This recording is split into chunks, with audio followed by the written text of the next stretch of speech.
Hoy tenemos el placer de asistir al Congreso Nacional de Cardiología Pediátrica y a la reunión del grupo de la sección de cardiopatías congénitas del adulto aquí en este entorno tan favorable. No, no es la primera vez. Uno de los primeros congresos que se realizó se hizo también aquí en Canarias.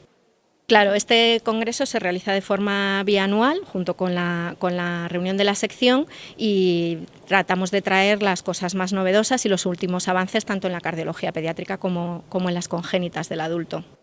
En todas las disciplinas, avances en cuanto al tratamiento en concreto en lo que nos ocupa de la congénita del adulto, los avances en cuanto al tratamiento de las secuelas que le quedan después de haber sido corregida su cardiopatía, en cuanto a arritmias, ablación de las mismas y tratamiento de las mismas, cateterismos y avances en el tratamiento percutáneo de las lesiones, avances quirúrgicos, estrategias de asistencia ventricular, de trasplante. Sí existe mucha diferencia. Afortunadamente, cada vez se diagnostican más, prácticamente todos se diagnostican en la edad pediátrica y eso es muy favorable para su futuro. Muchas veces cuando se diagnostican en el adulto ya se llega tarde. Depende del caso. Hay cardiopatías que son más severas, pero con los avances que tenemos en la actualidad, lo que tratamos es eso, que se lleve una vida lo más normal posible con las paliaciones o las cirugías que se le van haciendo. Las cardiopatías más frecuentes que se encuentran son aquellas que han podido sobrevivir a la edad adulta, tanto si se han corregido y se han corregido de forma favorable, de una manera o de otra, o las que son leves y han podido llegar a la edad adulta pues, de efectos septales, sobre todo comunicaciones interauriculares, comunicaciones ventriculares pequeñas. Cada vez se está avanzando más también en el campo de la genética en cuanto a factores que favorecen la aparición de estas cardiopatías y la relación con factores genéticos. Depende de cada cardiopatía, es más frecuente en un sexo u otro. Hasta ahora eran las cardiopatías adquiridas de nuestros compañeros de cardiología de adulto las que se veían más frecuentes en el adulto. Eso también ha cambiado. Las cardiopatías congénitas son la anomalía humana más frecuente. Uno de cada 100 niños pueden nacer con una cardiopatía, es decir, en España cada año pueden nacer unos 3.000 niños con cardiopatías.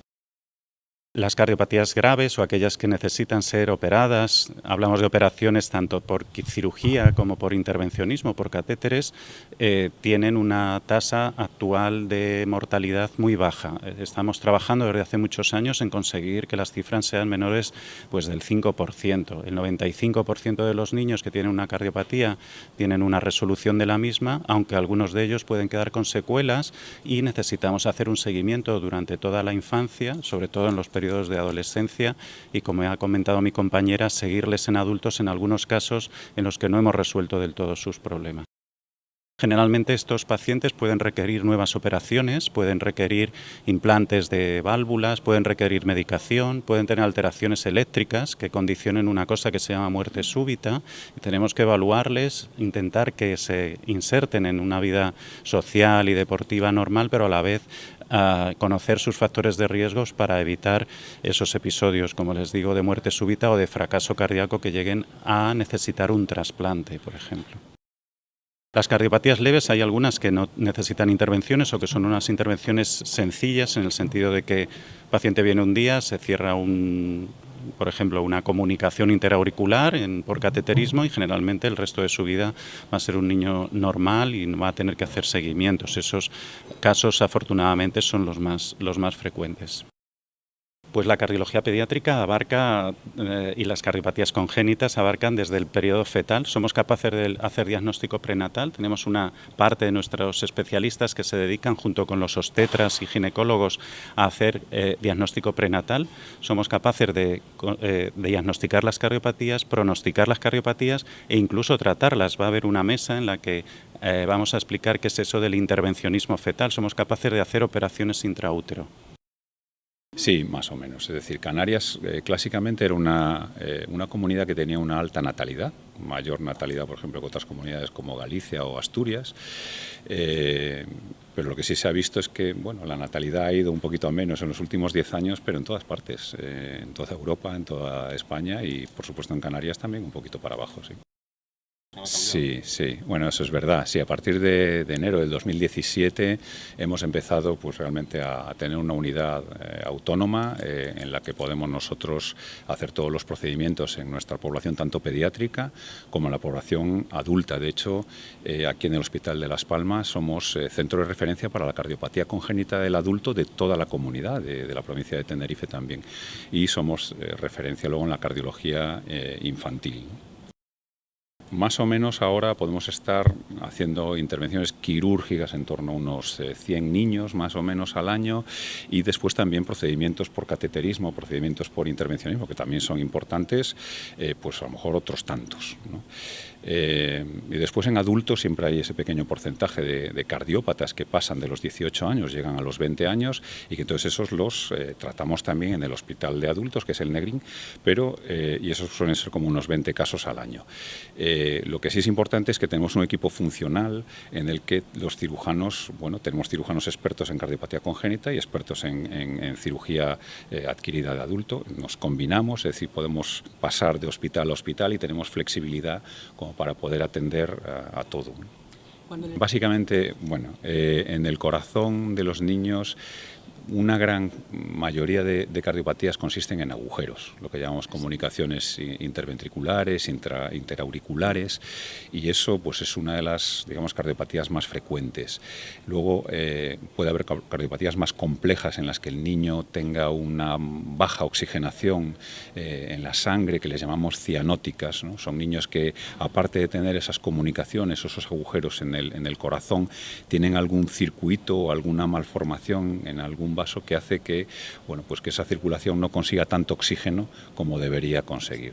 Al final estas cirugías son un poquito más complejas, a veces tenemos que paliar a estos niños, como decía antes el doctor Medrano, ganar un poco de tiempo, porque de bebé no podemos hacer cirugías tan tremendamente que desestructuren tanto su corazón, y ganar un poquito de tiempo para ir planteando a veces en etapas, 2, 3 o 4 cirugías a lo largo de su vida. Sí, lo que pasa es que en el día de hoy eso cada día es más raro. Lógica, esto antes era así. Muchas veces llegaba un paciente con 20 o 30 años a una consulta, le veían una placa de tórax que tenía un corazón grande y decían, ¿y esto por qué? Y resulta que tenía un agujero en el corazón, ¿no? Esto hoy en día cada vez es más raro, porque con los avances en cardiopatía, en cardiología infantil y las ecografías y los métodos diagnósticos, simplemente los niños están mucho más vigilados, entonces se detectan antes, se detectan ya desde el periodo neonatal, o sea, con el niño recién nacido, o incluso, y cada vez más, en periodo prenatal, o sea, ya intraútero, ya sabemos que van a nacer un niño con una cardiopatía.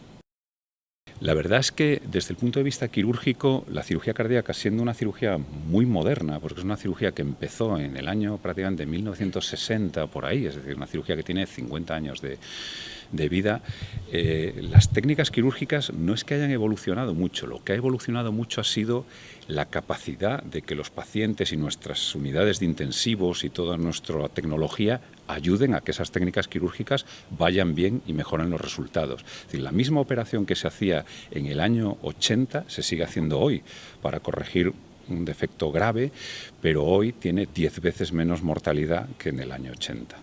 No, realmente nosotros ahora lo que hemos conseguido, después de una época que sí que en Canarias, al ser una región, una autonomía ultraperiférica, teníamos más problemas, pero ahora los niños, se operan absolutamente de todas las patologías, salvo una, y siempre es verdad que hay que tener en cuenta las limitaciones que tiene cada equipo, que es, por ejemplo, el trasplante cardíaco. No tenemos posibilidad todavía como para poder trasplantar a un niño aquí. Lo mejor es enviarlo, en ese caso, en las mejores condiciones a la península y que sea trasplantado en los centros que hay allí. Es difícil. El trasplante, hemos iniciado, por ejemplo, el trasplante cardíaco en adulto con buenísimos y excelentes resultados desde hace 3 años. Podemos hacer trasplantes en cardiopatías congénitas del adulto y, digamos, en el adolescente, incluso en el niño un poquito crecidito, con absoluta solvencia, pero en el bebé es difícil. O sea, realmente es un reto que podríamos calcular, podríamos ver si afrontarlo, pero es más probable que siempre pensemos en la seguridad del niño y ofrecerle la mejor garantía. En este caso, por la escasez que habría de donantes, que sería muy difícil conseguir un donante para un bebé en una región tan lejana, lo mejor es enviarlo a la península. ¿Y hay centros de referencia? Sí, hay varios centros de trasplante en la península que pueden asumir esto perfectamente.